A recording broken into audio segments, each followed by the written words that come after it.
I don't usually do a lot of interviews, but I guess I can today. My name is Mildred Dolores Jeter. I was married to Richard Lovin, and we had to fight to stay married. What happened, we didn't really intend for it to happen. What we wanted to come home.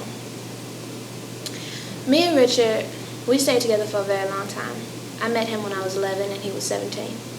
I didn't care that he was white or that he was 17 years old. I was just in love with the man. He made me happy. We lived in Caroline County, Virginia. But just after I turned 18, I got pregnant. And so we decided to get married in Washington, D.C. What we didn't know was it was illegal for a white person to marry anybody outside of their race back then. So for me, I was Negro and he was a white man. And that was illegal, I guess. So about 2 a.m. after we got married, about a month I think, there was a light in our house. And our kids were gone and it was just me and Richard, and we were laying down and it was a bright light. And I seen 3 shadows, and it ended up being the deputy and the sheriff and another police officer, and they arrested us. They said, "Who's that woman you're laying with?" And I said, "I'm his wife." He said, "Not here, you're not." So we were arrested that night, and he was let out after one night. Richard was, on a $1,000 bond, but I had to stay for a week. And then after that, they let me out into my daddy's care. After that, a man named Judge Bazile, that god-awful man, he sentenced us to 25 years outside of Virginia, or 1 year in the penitentiary. So we decided to leave Virginia, and we moved to Washington, D.C. We stayed there for about 5 years, but I didn't want to stay there. I wanted to come back, and I wanted to bring my children back to see their family, and I wanted to bring my husband along with me. If I wanted to come back to Virginia, I had to come alone, and I wasn't doing that. So I decided to take matters into my own hands. I wrote a letter to Robert F. Kennedy, and he told me to write a letter to the ACLU, the American Civil Liberties Union. And there we assigned Bernard Cohen.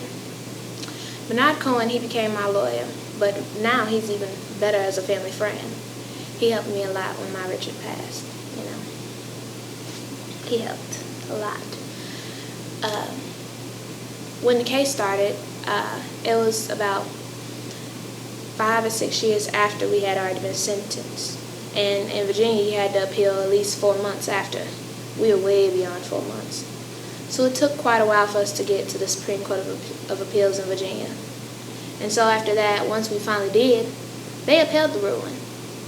That foolishness. And so we still couldn't stay in Virginia. But what they didn't know was we weren't coming back and forth from Washington, D.C. for court. We were staying right there in Caroline County.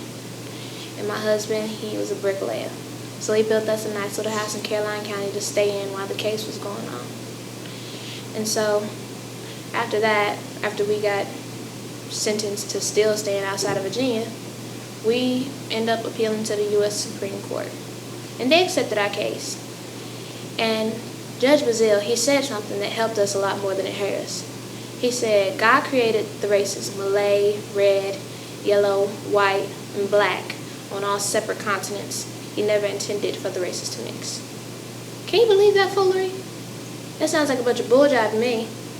But it helped us because it made him show his true colors. In court, he tried to act as if he wasn't a racist, but he was. He didn't believe that our marriage was sacred, that it wasn't based off love. But I love my husband. I still do. So when we got to the U.S. Supreme Court, Bernie and another man, Philip, they argued that our 14th Amendment was not being held.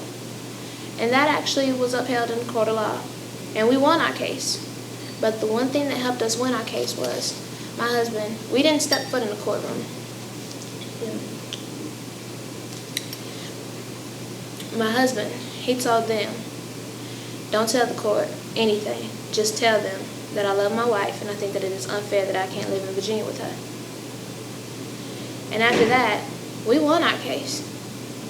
And they changed the 14th Amendment. They're violating civil rights by just telling us, you can't be married because of your races. You should never tell someone that they can't marry someone based off their race. That is downright evil. And the man that argued against us in court tried to say that our marriage was evil. Can you believe that foolishness? Evil. Ugh, I can't believe he said that. But after we won the case, My husband died in 1975, just 8 years after the case. And it was in a car accident, and I lost my right eye. Don't stare, please. It's impolite.